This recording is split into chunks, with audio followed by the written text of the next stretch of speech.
Hey, what's good, everybody? You know who it is. You know what it is. It's another live session with the Hype Magazine, and it's just me, just a guy, Dr. Jerry Dobie. But I got the pleasure of having this young dynamo, Monique Nikkole, on the line with me today. I met her first in New York, at the Penthouse during the DigiWax New Music Mondays or Wednesdays, whatever day. I'm old. I can't remember the day of the week, but I know that her presence was felt throughout the room. Um, might have something to do with her background, but look, from the precinct to platinum tracks, our guest, Monique Nikkole, embodies like the truest definition of a career transition. She's a force of nature, a Grammy nominated singer, songwriter, a proud Brooklyn native. For 24 years, she served her community with dedication, rising to the rank of detective sergeant in the Nassau County Police Department. Now she's trading her badge for the microphone, channeling her deep sense of service into powerful, purposeful, driven artistry as well. She's business minded. She's the co-founder of CoCo Press or CoCo Tunes Publishing Inc. and the Queen of Hustle lifestyle brand. Monique is on a mission to empower others through music, business, and fitness. Following the success of her acclaimed anthem, Queen of the Hustle, she returned with a soulful and energetic reimagining of a classic, We Are One, Unplugged, though. Today, we dig into the remarkable journey of this woman who proves that it's never too late to pivot to your purpose. Monique Nikkole, what up, though? Dr. Jerry, hi. So pleased to be with you, man. As I mentioned earlier, folks, I met um, Monique Nikkole, the DigiWax function in New York, and just an amazing, amazing presence. We get a chance to talk to her. Look, from the inside looking out, we're going to start with this one because I usually hit everybody with this. From the inside looking out, tell me how you see the artist Monique Nikkole. Wow. I have a lot of layers just like as a person and artist. And I see myself as a enigma, so to speak, Mm, because I like hip hop. I like soul. I like R&B. I like gospel. My fashion sense, it just depends on what day or what time I wake up. It right. could be, it could be pretty eccentric at times. But the core of me, um, is R&B. Like that's my heart and my soul and the core of me. And but it straddles as an artist, I straddle other genres because I grew up in such a melting pot in Brooklyn and, having my dad's influence and my mom's influence in music, and my dad sang professionally. So Okay. I'm kind of like a mixed bag, so to speak, as an artist. It didn't, the talent didn't fall far from the tree. You had diverse experiences, amazing experiences. Um, I grew up in a musical household too. My mother was a concert pianist. Mm. I was thrown the opportunity to play clarinet. I'm 62 years old. We can imagine in that era what I looked like with a clarinet and the reception in grade school. It was horrible. I was Oh, bullied. I was bullied, I gotta say. But look, you made a mad pivot after 24 years in law enforcement. Was there a definitive moment or core motivation that made you decide to leave a secure, high-ranking career and fully commit to the stage and the arts? yes. Probably as you know, and some may know, may not know. Um, I had been working my music career and my law enforcement career simultaneously, but in more of a supportive role as a manager and a label owner, studio owner, concert promoter, like a lot of stuff that was going on behind the scenes. Mhm. But 2015, I dropped my first single and I started to kind of temper what I was doing as far as an artist. But in 2021, when I retired, I actually released my single "Red Bottoms and Lingerie," which was my first contemporary R&B song, and that was featuring Lil Flip. Okay. And at the time, I was feeling ready to make that transition fully to just being in music full time Right. and my other entrepreneurial things that I have going on as well. Mhm. But that kind of took center stage for me because the record was doing so well at radio and things were getting a little bit more demanding for me. Um, and it just was, things just align and you kind of know when it's time. Right. Right. Right. And 24 years was enough. Yeah. Um, as far as the math is concerned, because I'm big on like financial planning, the math was mathing. Mhm. And I'm like, all right, I've secured my future, my family's future. No matter what happens, I always have my pension. I have other things locked in. Let's give it a go. Okay. And that was the big pivot for me at that Okay. time. That makes sense. Makes perfect sense. Sometimes you gotta just evaluate. And being a detective, obviously, you're analytical and what doesn't belong in what's missing from this picture. And you said, my freedom. Yes, Time to go. Time yes, to yes. go. And it was so many things that were going on, like within law enforcement at the time, Mhm. and having to be in a position of supervision and be responsible for staff and um they were going through police reform at the time, and now you wanted me to babysit detectives and go with them everywhere, and then the liability still lies in the county. If something happens, it's still on me while I'm Right. in New York City doing an extradition or whatever it was, and it just wasn't worth the risk to me anymore. Okay. That Yeah. makes sense to me. Uh, Hmm. okay. So law versus lyrical. How has the discipline, and we just got a little piece of your investigative mind or your sense of public service you developed as a detective sergeant, how has that informed your approach to the music industry, the songwriting, and the entrepreneurship?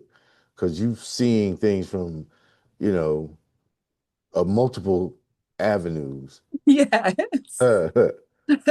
Well, it teaches you to think outside of the box because I see a side of society I've seen, a side of society that probably most don't, right? That does sharpen your skills as far as your writing and being empathetic and understanding the layers of society. Mm-hmm. Um, cause and effect. Watching generational um incarceration, where it's just a lot. And that does help to develop you as an artist, believe it or not, and a writer, Mm-hmm. because you have a better understanding of people.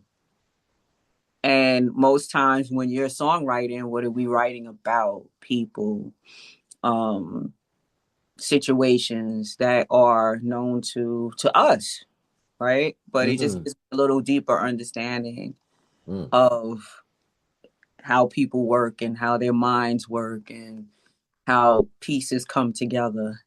So Mm-hmm. to speak. Yeah. You know, it's got to be fun going into a business from the, finally learning the actual business aspect and watching the trickeration and fluckery. You feel me? Yeah. And you, as a detective, you got all these vivid motion pictures going through your head, and solutions. I'm going, how distracting could that skill set be as you make your foray into this business? It's it could be good and it could be bad Mm-hmm. because and not even just with the training and the discipline that helps to kind of course sharpen your skills and your people skills and your uh your instincts also. Right. But the other part of it, I feel like, and I'm like into the zodiac, I'm a Virgo, so Mm. um I feel things anyway when I come in a room, and then as you get older, you get learn how to understand what you're feeling. So it's good and it's bad. Like I would say, oh my God, I hate myself Mm. sometimes because as soon as I walk in a room and it's off, I'm leaving. That There's part. nothing to talk about. Yeah. I Time to can't go. do this with you because I feel what the vibe is already. So I'm not even gonna waste my time. I'm not gonna waste your time. Right. And in an industry that is so superficial and it can't really tolerate sometimes when people are realist.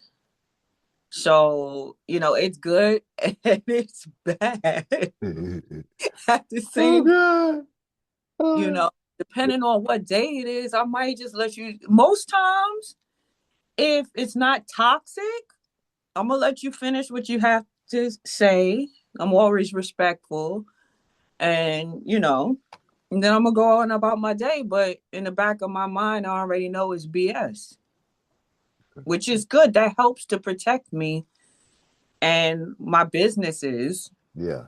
you Yeah. know, from getting taken. And I've been taken. Mm. I've lost money. I've been taken advantage of long, back in the day. So between that knowledge and the discipline and building a skill set over the years and trusting your intuition that we tend not to do when we're younger. That part. Yeah. So, kind of coming into your own, you kind of understand like, I felt this before, but I didn't realize what I was feeling, but I know what it is now. Hmm. Hmm. So I think that it's helped me more than it has harmed me, especially in present day. Okay. I can see that. I can see that as an advantage. All right, let's talk about the music. The anthem, Queen of the Hustle, was called the new woman's anthem. What does being a queen of the hustle mean to you personally? And what message were you most determined to embed in that track? That we could do anything that we put our minds to. Um, it was it was a multi-layered track, and it started out as just being that girl. You know, Women are different nowadays than they were like when our parents were growing up, and mom was more home, or Right, right, you right. know, and times have shifted to where you have two income households, or you have a single mom that's pulling it on her own, Right. working nights, days, queen of the hustle, trying to keep everything afloat. So it was kind of like just letting the ladies know that I see you and you're heard. Then you had the midterm elections a few years ago Right. where they voted down Roe versus Wade. So then the lyrics started to change, and I felt I needed to address that. Um, that here we are in the United States, and now a bunch of men in high places want to take control over women's bodies at this point in time. Whereas that legislation was voted in 1973. So here we are back to 1973 at this point. Like, where are we going? So I felt a responsibility to reflect that in my art. And the other thing is, like, we're in the middle of a civil rights movement, right? But then where's the soundtrack for it? Mm, You know, I don't hear enough about what's going on in music. And I think that that also was my responsibility to say what I needed to say on it. okay. So Okay. yeah, so it represents a lot. I know I said a mouthful, but I tell you, if that record could have been like 10 minutes long, it would have been, because cutting down the lyrics, I mean, I had pages and pages and pages, um and Marco Rich, we were in the studio and he was like, you know you can't use, I know. We happened to just condense everything to where I could kind of touch upon different topics that I felt that was important for our queens out there, our queens of the hustle that's out there holding it down, regardless. Regardless. Roger Yeah. that. Okay. Now,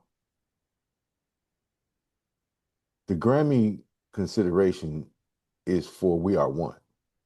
No. No, I just dropped that. Okay. The Grammy consideration for this year was for Vergara Street. And Okay. I actually did a rock blues record on that on that project. Yes, Wow. I did. And that's what was up for Grammy consideration. Okay. That's part of my, you know, I sing a lot of different genres. So um I love it, I had sir. got the Grammy nomination on a blues project last year Okay.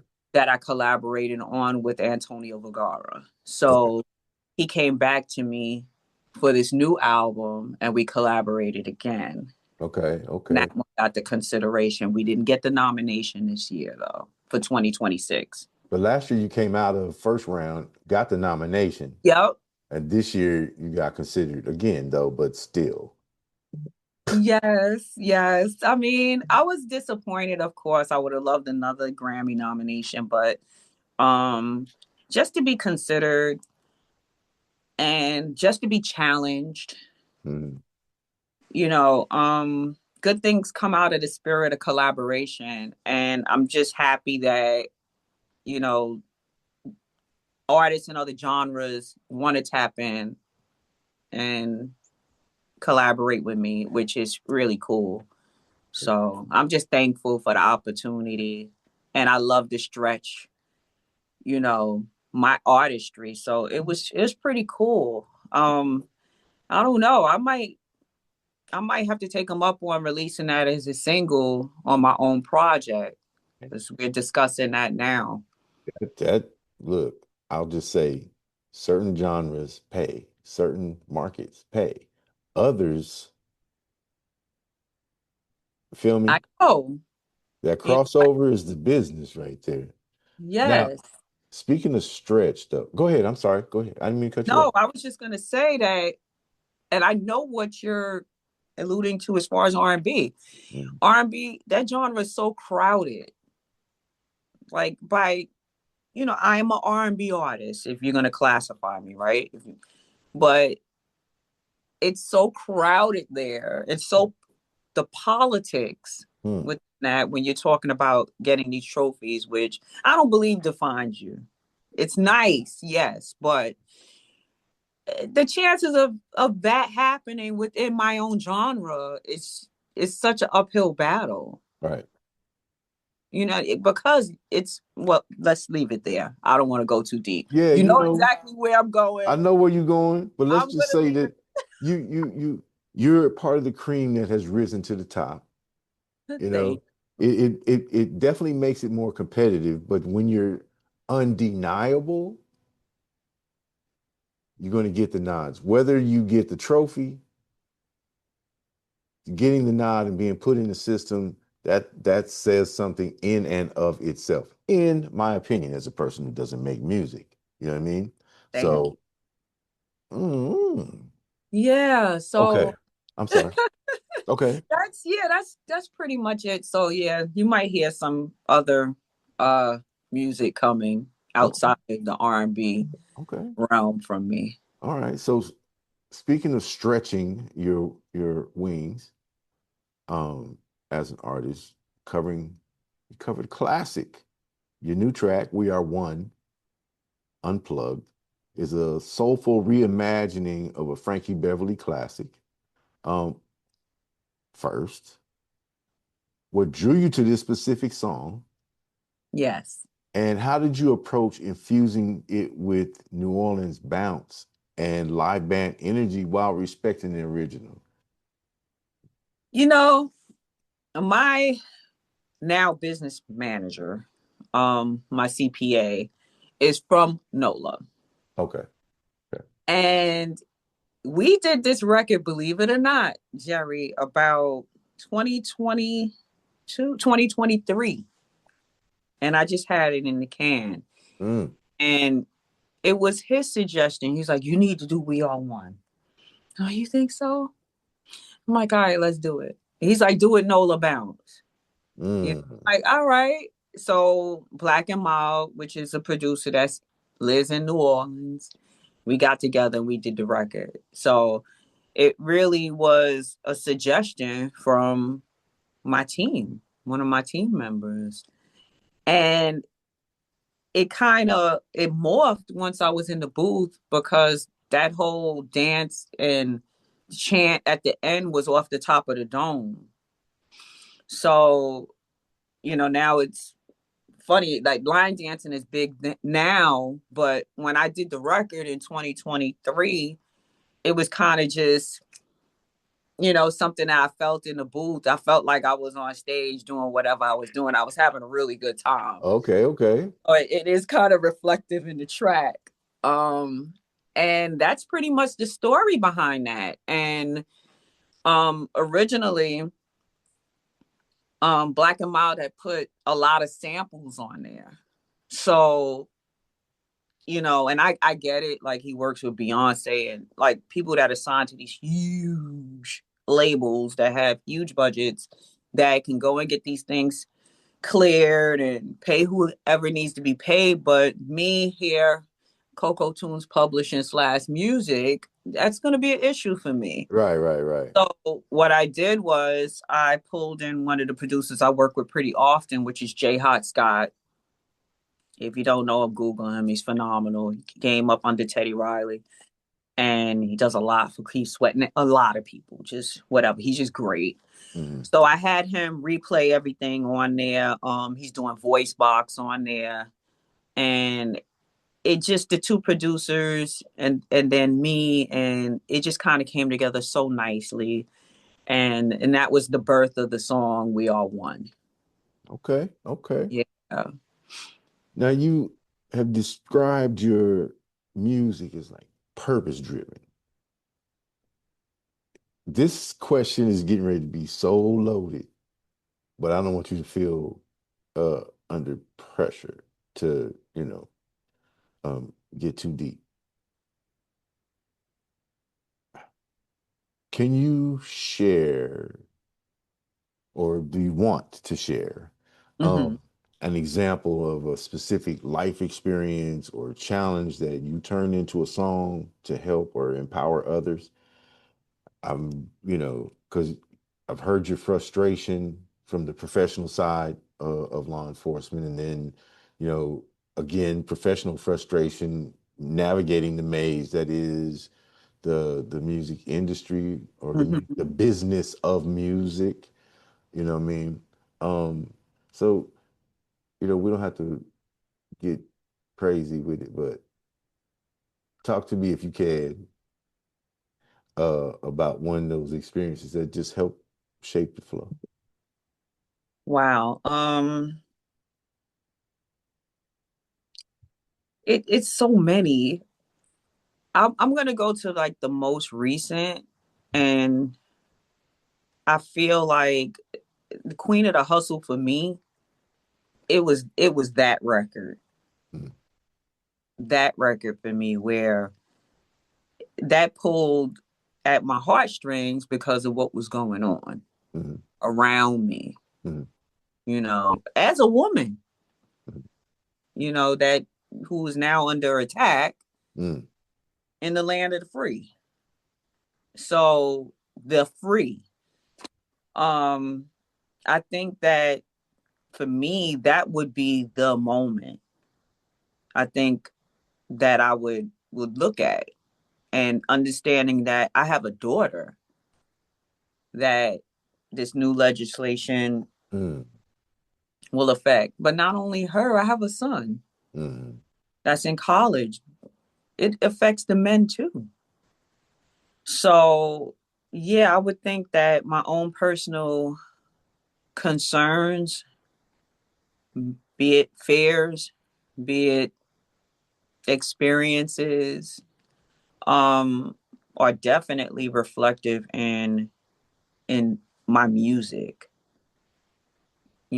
I really think that that record would be the one that I would look at the most. Now, as far as like personal relationships through the years, and my love music, Mm-hmm. like there's a one on my EP that's like praising a man for being a man, and praising a man for showing up and being everything and fighting for me, Mm-hmm. and there's not enough of those records to me nowadays about just talking about just love and having that personal experience, with being loved. And that's the motivation behind the pen, Mm-hmm. because if you, it's something to experience at some point in your life. I hope that everyone, male or female, could have a feeling that they have for a mate, or whoever you're dating or relationship, that somebody's really willing to fight for you. Mm-hmm. you know that's big. So that's big, because a lot of times people could just be out for themselves. So to have that and experience somebody that's selfless, um yeah, that's reflective in one of my songs called Baby It's You, which you guys don't know because it's on my EP. So you just kind of got a preview. You know, Monique Nikkole, you got to look, just keep up with her. I keep up with her as much as I can on Instagram. It's always something interesting, something you like, what happened now? What's going on next? You know, it's real, raw, uncut. There's some polished stuff in there too, the advertorial marketing stuff, but the real Monique Nikkole shows up. Um, and I only have it to compare with the one day that we met, the one day event that we were at, and my observations from a professional level. But just as a journalist, I'm going, I got to talk to her eventually, and Yeah. I'm glad that we were able to connect, because I was actually thinking about you and we're going to hit you in the DM when your handler says, "Hey," I'm like, Psh, "You don't even understand your timing." Because I was just thinking about, whoop, and this is where I met her, and this is what I want. And she says, "Oh, okay." And she had that thing scheduled, sent the link, and she scheduled it, right away. So I'm really excited and happy to get this bucket list item off Yeah. today. Yeah, on a dreary, what is today? Tuesday, November the 18th. It's cloudy and anyway. Look, multiple faceted, multifaceted. I just bastardized the word. I really just did. I can't It believe that. works. It It works. worked. It worked. But, you know, entrepreneur, singer-songwriter, publishing house owner, lifestyle brand, Queen of the Hustle lifestyle brand. She just really just explained to what she meant by Queen of the Hustle as the joint, but now she's made it into whole brand. So how does it connect with and amplify the message of your music beyond the recording studio? Um, as far as everything that I do, is that the question? Well, yeah, Um, everything beyond the music, beyond the recording studio, as you're walking the beat again, so to speak. Ah, walking, so to speak. I didn't mean to insult you, detective. I'm sorry. I'm sorry. I'm sorry. Go ahead. um, yeah, I think that that everything that I do with purpose pretty much amplifies, one helps the other, Mm-mm. so to speak. Whereas the discipline that I gained on the job in a paramilitary setting Mm-hmm. helps me navigate the real estate investing and balancing, the tenants and Mm-hmm. that side of things. It helps you to get up and get cracking and make sure that your back end is together as far as all the publishing legs and all of the other things that have to be checked off and managed and watched. Um, yeah, I think that one does connect to the other. Now, as far as my fitness brand, that all comes from discipline as well. Right, right, right. And being able to lose 40 pounds on my own and um find a way to navigate that weight loss and my family and my career and the music and the entrepreneurship.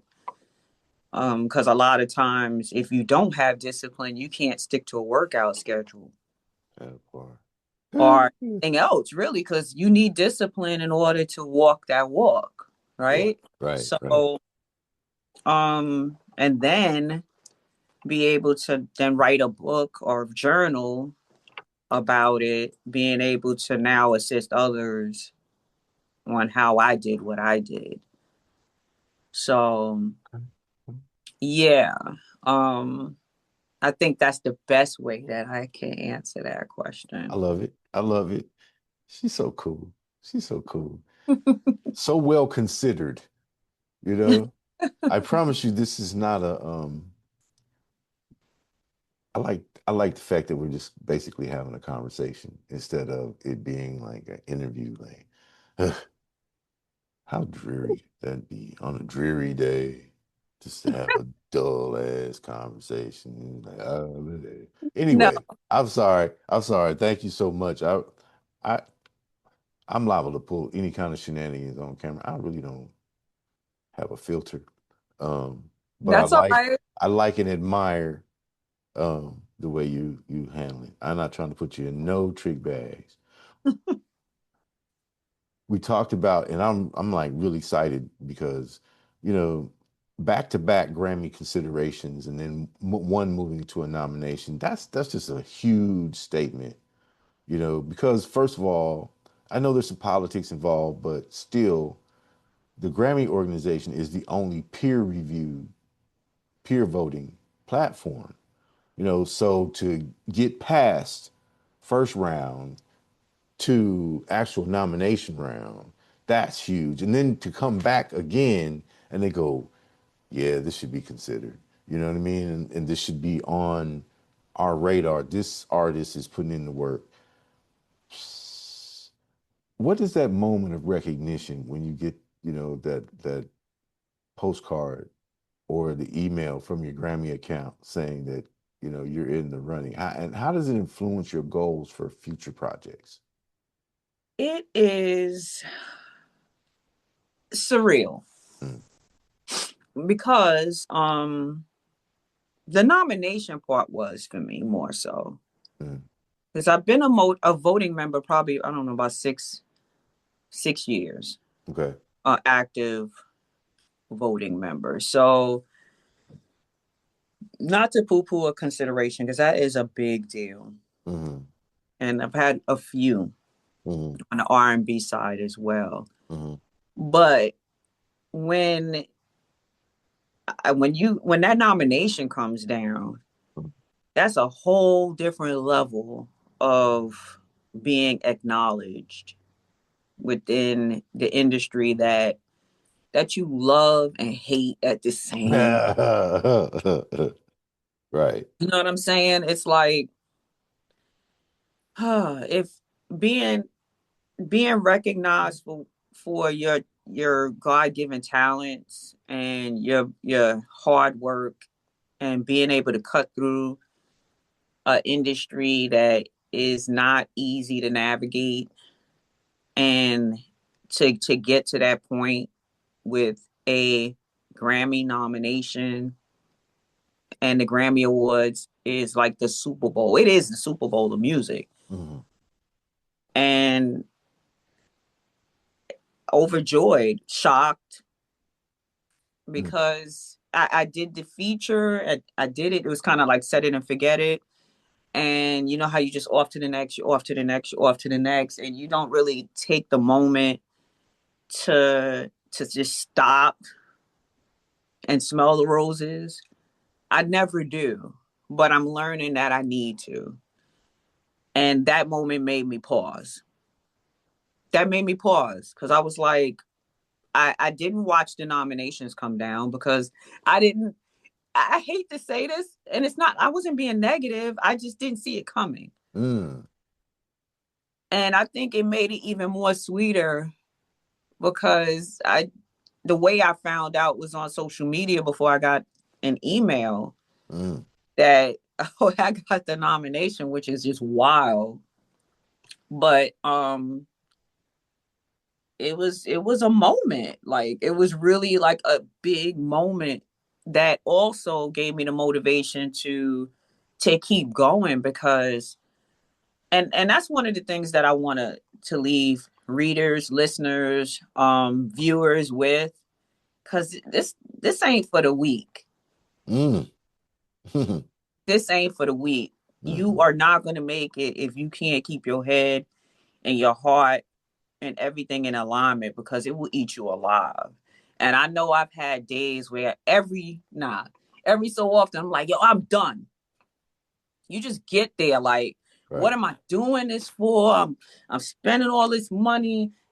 Everyone that's supporting you is the ones that's on payroll, and you trying to make this thing happen. But when you hit that moment and you pause and you get a nomination, it kind of almost, I don't want to say validate you because I don't need validation. Mm. But in that moment, you kind of say, well, dad, go on.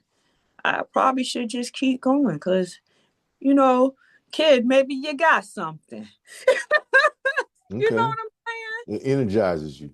I saying? got you. Yeah, it puts that battery back in your back, because you get, this thing will wear you out. Mhm. Mm. Just being completely vulnerable and honest. It is Mm. not all sweet. It's not the stuff that you just see out there because that's the finished product. It's all the roots that grew up underneath this ground here that they don't see. You know what I'm saying? But they see the nomination, or they see all the other stuff. So it kind of almost makes it feel like I didn't work in vain. And sometimes you feel like you are. Mm. As with any business owner, regardless Yes. of what the industry or niche you from fashion to being a mechanic, owning your own garage, you know what I mean? It's the struggles are real. Real. The reality checks, you go, oh, that's how it goes. You know what I mean? That's real stuff. So each one of those is, lessons. You have lessons to be learned. And speaking of which, and I always am curious, when it comes to the business side of the music industry of the music, what's one of the biggest lessons or several of the biggest lessons you've learned um, on the business side of the music industry as, the founder of CoCo Tunes Publishing, especially as an independent artist and publisher? The biggest lesson is to always have your business in order, Mm. because we as creatives, that part's fun. The other side ain't too fun. Mm. Mm. And being really honest and transparent, which I am, I spend more time on the business side Mm-hmm. than I am being creative. Mm-hmm. I don't like that, but it's necessary. You have, it's just one of those things that if you don't have your back end right, your front end ain't right. You can't have one without the other. You can't be out there cheesing and performing and then your situation behind you ain't right. Right, So right. yeah, I mean, I spend countless hours um working, and I'm on ASCAP, I'm on this, I'm on sound, I'm here, I'm there, I'm checking this system, I'm checking that system, I'm doing that. Um, you know, trying to file my invoices, and it's just a lot. It's a lot that goes into running the back end of your music. So yeah, I mean, one of the things I learned is that you got to be organized. You got to be organized. You have to have the discipline, of course, when you're working for yourself, because nobody's going to tell you got to be here at this time or that time, or you got to know that you got to show up, Yeah, yeah, right? You got to show up for yourself because nobody else is going to do it for you. right. So you have to be a self-starter. That's one of the things that I had to learn. Um, yeah, Yeah. yeah. Because you can't lay there and it's not gonna come, it's just not gonna come to you. You gotta No, put you got to work move. clothes on your dreams, get on the job site and build your foundation in your house. You got to be there with Yeah, boots on the ground, yeah, hands in the soil. You got to cultivate it, I mean, your foundation is everything. right. Yeah, At the end of the day, yeah. yeah. And understand butter squash don't grow overnight. No. Nice and nutritious and filling, but you gotta have the patience to plant the seed, water, cultivate, as Monique said, and watch it grow and protect it and nurture it and learn everything that you need to make that plant grow. What does my soil need to be? What's the pH Mhm. balance?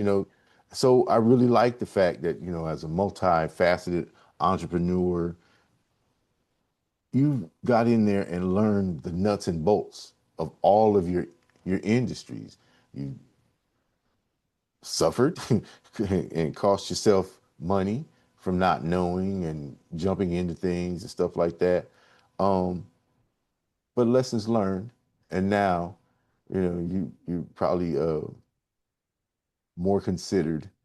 You're gonna take that extra beat and not respond, and the emotions are there. Like, yay, I'm elated you want to offer me, but I'm gonna check this out before, I let you see me smile too widely. And That's right. I love it. Speaking of smiles, every time I talk to someone from Brooklyn, like the spirit just energizes me for the day. I would like to know, you know, how much of your identity and your drive do you attribute to growing up in Brooklyn? And I have to ask this with the caveat to say that I don't know where Nassau County is, but that's another, experience probably of a side of New York. So how does that combination of knowledge and experiences, how does that influence the authenticity you bring to your work? Because it could get real. Definitely. I mean, I still view myself as that little kid from Brooklyn. Like, I still feel like I am she. Mm, And growing up in Brooklyn has given me the street smarts, culture, because where I grew up, initially was primarily Hasidic Jews. mm, And we were like the third Black family in Canarsie, East Flatbush. We were right on the cusp. And so I got to identify with that culture. I learned about it early on, and it was a melting pot. Like, my mom's side of the family's from Barbados, my neighbor's from Trinidad, mm, one's from Grenada, and Jamaica, and I mean, you had everything in Brooklyn. So I think that I'm such a mixed bag, as I say a lot, and I attribute my artistry to it's so colorful because my background is colorful, and I think that I I got a taste of what true reality is, taking the trains and going to school and getting robbed on the train and knowing how to protect myself. Um, I don't, I That ain't funny, but I'm just like, yeah, but I've been through yeah. some things. I've been carjacked, um, but being able to also defend myself and have that grit also. Mm-hmm. And, you know, that Brooklyn thing is something that's going to be with me for the rest of my life, whether it's in my business, as an entrepreneur, or whether it's in my music. Mm-hmm. You're going to hear it. Mm-hmm. Now, the parallel, when I got older, I had moved to Nassau County. I worked for Nassau County for 24 years. So now you're in Long Island, Mm-hmm. which is the suburb of, New York, Mm-hmm. outside of Queens, and then you cross over, you got Long Island. Mm-hmm. Different experiences, you know, getting on a job like Nassau County PD. If you want to compare it to New York, New York's police department had 28,000 cops. Mm-hmm. Nassau had 3,000. 3,000? 3,000 on a good year. Okay. Okay. So, and the makeup was predominantly white. Mm. So now you go from Brooklyn, growing up in a Jewish neighborhood that it transitioned to a mostly Black Caribbean neighborhood, right? But I went to high school that was mixed. Okay. My mom didn't allow me to go to the neighborhood high school because she wanted me to be, she wanted me to be around everybody, which was one of the best things that I think that she did for me, because when I had to make the transition to Nassau County, I was okay with being the only one Mm. in the room. Mm. And then the experience of being a female boss, I was only number 6 in history to make my rank. Mm. There's ones that kept climbing and made chief, like first Black female chief and stuff like that. That wasn't my desire. My desire was to retire and build my own. But just to give you like a reference point, when you leave in Brooklyn, and now this little girl from Brooklyn, and I was young because I retired young. I mean, I was young when I went on the job, and having to assimilate, um, your mindset had to mature quickly, and you had to be able to navigate these things. But because my mom bust me out, so to speak, I was able to fit and make it work, but also didn't lose myself, because any of them that would try me got it. Right. Right. Right. Right. I didn't play with them. It was it was very much like a good old boys club, Right. white males, not racist or anything, but it was just different. I'm young, Mm. my 20s. Right. Oh, and I'm coming in there. I got the same job as you got. If you don't want me there, I took some other guy's job, another good old boy's job. So now you have that adversity. So all of that it just builds you up as a person. But if I didn't have that grit in Brooklyn, it might have been a little more difficult for me. Mm. Like I had no problem putting them Mm. in their place. Yeah. Say, my mouth ain't on backwards. Try me. Come on. Try me with a smile. With a smile. That's right. Hey. So I never had no problems. You try me once, And then next day I'll be like, good afternoon. Mm. No grudges, because we still got to back each other up out there, but don't play with me. Right, right. So yeah, I think that all of those things, especially my early days in Brooklyn, um yeah, they were special, and I think that they had a lot to do with how I navigated there and now. Mm. Okay. Yeah. Okay.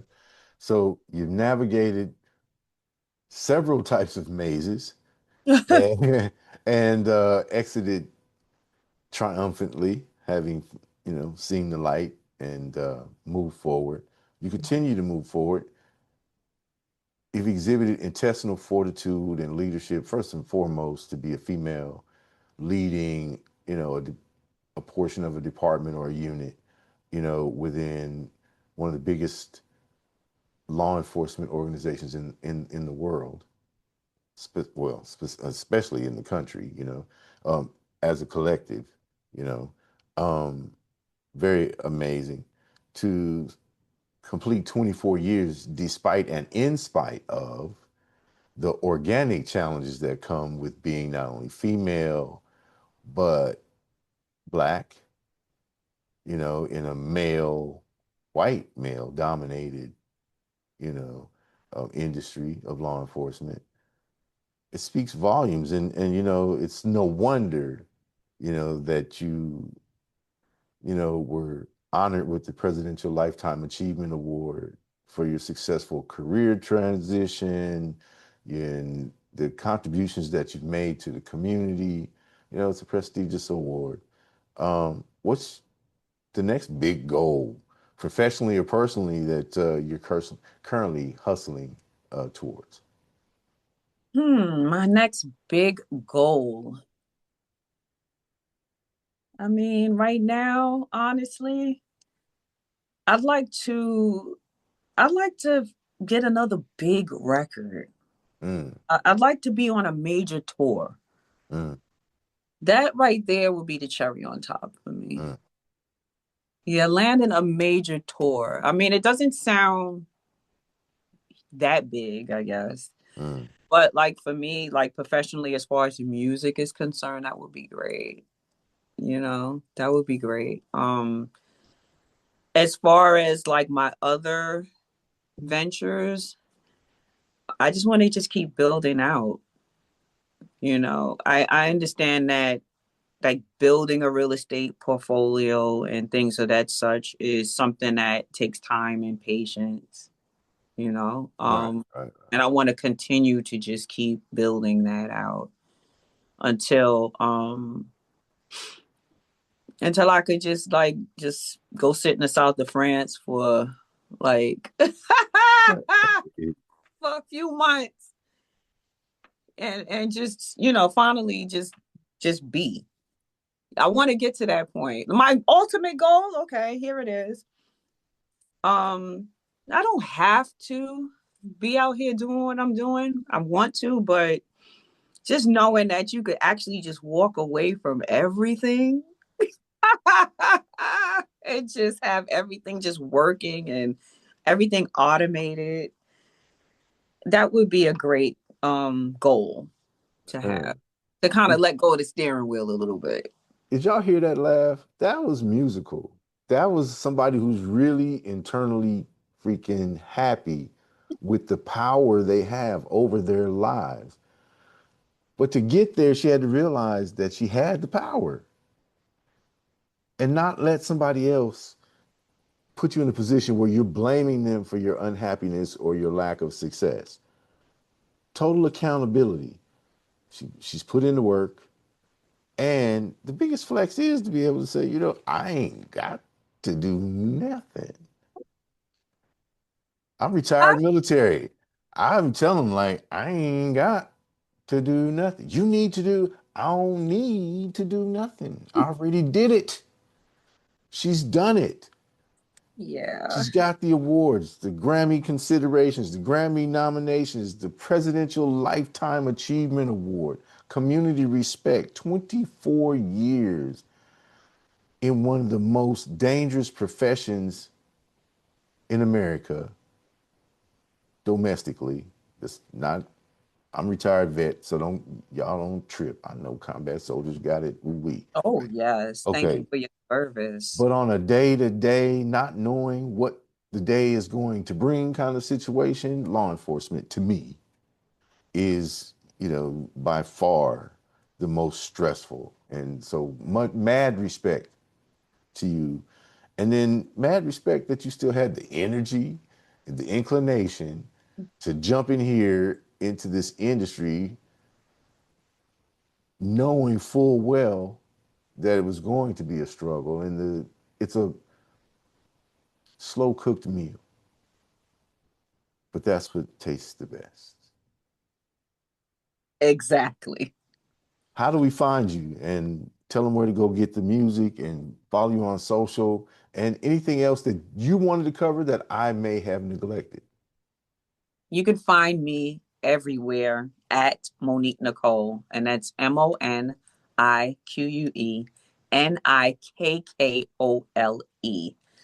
That's everywhere. .com or just Google me. All my social media is the same, so I'm very easy to find. New single out now. We are one, and go check it out, download it, stream it. I'd rather you download it, but that's what I have currently going on. I do have a show coming up in Brooklyn on the 13th. Of December? Yes. Oh, well, Yeah. tell us So about it. Come on now. mm, y'all gonna If you have to. want to. If we No, want. it's fine. It's on the 13th of December. It will be myself and Bowlegged Lewis hosting, Okay. and Stevie D and the Force MDs are performing. All And right. they tapped into your girl to come and do my little single. So I'm gonna be in the house. Um, so make sure y'all come out. Check my social media for the flyer because I'm trying to think off the top of my head what the name of this venue is, and I can't think of it right now. Woo. But on the 13th and at Monique Nikkole, the flyer is on my page. Okay. Yeah, I seldom get the opportunity to tease others about their glitches. I'm gonna get you. I saw that glitch. I saw it in the eyes. Like I'm trying to think of this. Let me see. But she's smooth with it. She's smooth with it. You know what I mean? Yeah. So anyway, it's all good. It's all good. I'm not the only one who has mental glitches when I'm talking, So I'm just saying, it's not a male or female thing. Just as a life thing when you're busy, and Oh, yeah. and we can't remember all the small details. So y'all stop feeling insulted and stuff when we can't recall all the. Thank you for my validation. I appreciate you, Monique, because that was something that these people get on my nerves with. How you don't remember? We were just talking about. I'm old, and I'm busy. So You're not old. yeah, But the but busy, yeah, yes. yeah. For some reason, I just can't remember the name of the venue, but that's easy. So if you're on my social media, you'll see it. To look it up. Monique Mhm. Nikkole. She's amazing. Congratulations once again. Salute to you for Thank you. what you bring to the fabric of the industry, both, as an artist, but as an entrepreneur as well. Um, Thank you. we really appreciate you. So, till next time, Hype Magazine Live Sessions. We're out. Bye.